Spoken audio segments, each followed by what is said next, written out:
বরিশাল জেলা আইনজীবী সমিতি বাংলাদেশের অন্যতম ঐতিহ্যবাহী আইনজীবী সমিতি। ন্যায় বিচার প্রতিষ্ঠা ও গণমানুষের অধিকার রক্ষায় বরিশাল জেলা আইনজীবী সমিতির সবসময় সোচ্চার হয়ে রয়েছে। ঐতিহ্যবাহী এই বারে এসে আমি আনন্দিত ও গর্বিত।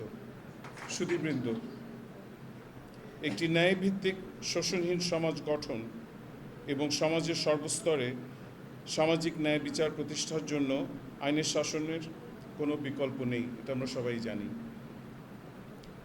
একজন বিচার প্রার্থী ন্যায় বিচার পাওয়ার আশায় একজন আইনজীবীর কাছে আসেন, পরম বিশ্বাসে বিজ্ঞ আইনজীবীদের উপর তার সম্পদ ও স্বাধীনতা রক্ষার ভার অর্পণ করে দেন। আমি দৃঢ়ভাবে বিশ্বাস করি বরিশাল জেলা আইনজীবী সমিতির প্রতিটি আইনজীবী সততা ও নিষ্ঠার সাথে তাদের দায়িত্ব রক্ষা করে চলেছেন। আইন পেশায় সফল হবার ক্ষেত্রে কোনো সংক্ষিপ্ত পথ নেই। আইন পেশায় সাফল্যের শিখরে পৌঁছতে প্রয়োজন একাগ্র নিষ্ঠা, সততা, ধৈর্য, পরিশ্রম। একজন আইনজীবীর পড়ালেখার কোনো শেষ নেই। আইনের সর্বশেষ সংশোধন সম্পর্কে আপনারা নিজেদেরকে আপডেটেড রাখবেন। নিয়মিত ল জার্নাল পড়ার অভ্যাস গড়ে তুলুন। আপনার জ্ঞান ও কর্মের দ্বারা যদি নিজস্ব একটি অবস্থান তৈরি করতে পারেন, তবেই সফলতা আপনাকে খুঁজে নেবে। সুধীবৃন্দ, বার ও বেঞ্চ একত্রে বিচার বিভাগ। ন্যায় বিচার প্রতিষ্ঠায় একে অন্যের পরিপূরক, প্রতিপক্ষ নয়। কোর্ট অফিসার হিসেবে আইনজীবীদের প্রথম কর্তব্য ন্যায় বিচার প্রতিষ্ঠায় আদালত ও আইনের বিধিবিধানের প্রতি পূর্ণ সম্মান প্রদর্শন করে ন্যায় বিচার প্রতিষ্ঠায় আদালতকে সহযোগিতা করা। মনে রাখবেন, আইন শিক্ষা মানুষকে সহিষ্ণু হতে শেখায়, সম্মান করতে শেখায়। বিচার বিভাগের সম্মান বজায় রাখার দায়িত্ব আমাদের সকলের। বিচার বিভাগের ভাবমূর্তি নষ্ট হয় এমন কোনো কর্মকাণ্ড যেন আমরা কর্মকাণ্ডে যেন আমরা জড়িয়ে না যাই, সেদিকে সর্বদা লক্ষ্য রাখতে হবে।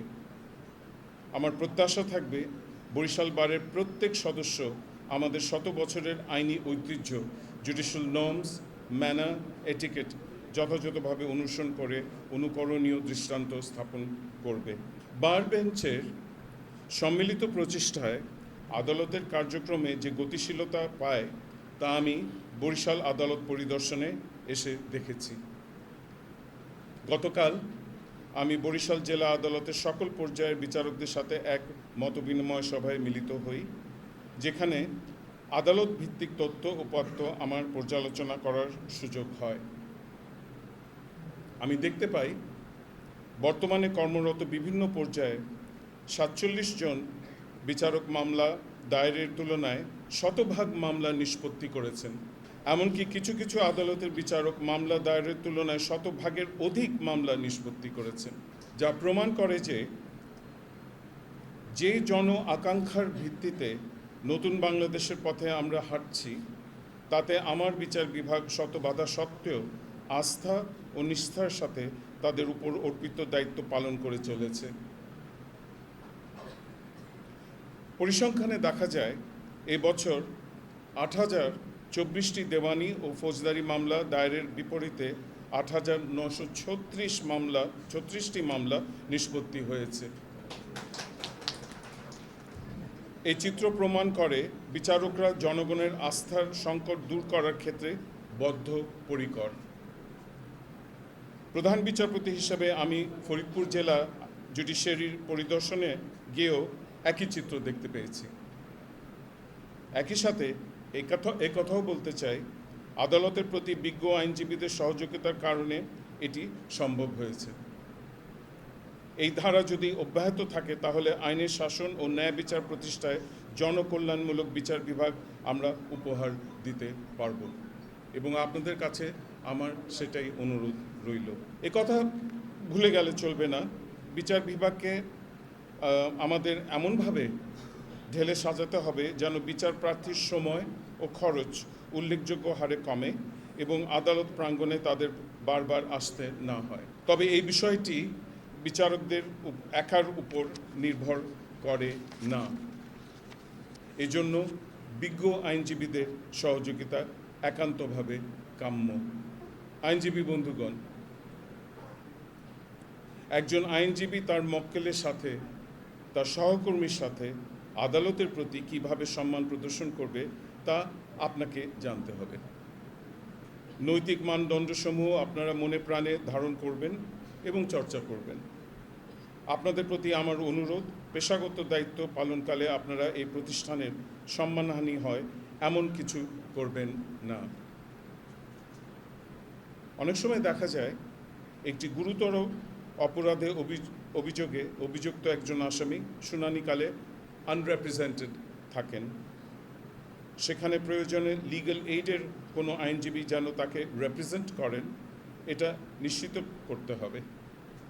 এই মর্মে বাংলাদেশ সুপ্রিম কোর্ট হতে সম্প্রতি যে সার্কুলার ইস্যু করা হয়েছে তার সঠিক প্রতিপালন হবে বলে আমি আশা রাখি।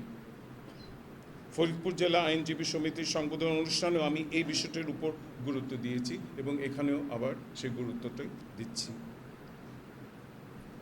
প্রসঙ্গত, জেলা লিগ্যাল এইড অফিসের কার্যক্রম সম্পর্কে বলতে চাই। জেলা লিগ্যাল এইড অফিস বরিশাল বিকল্প বিরোধ নিষ্পত্তির মাধ্যমে এবছর প্রি কেস মামলায় 1,68,340 টাকা এবং পোস্ট কেস মামলায় 2,60,000 টাকার পক্ষদের আদায় করে দিয়েছেন, যা অত্যন্ত আশাব্যঞ্জক।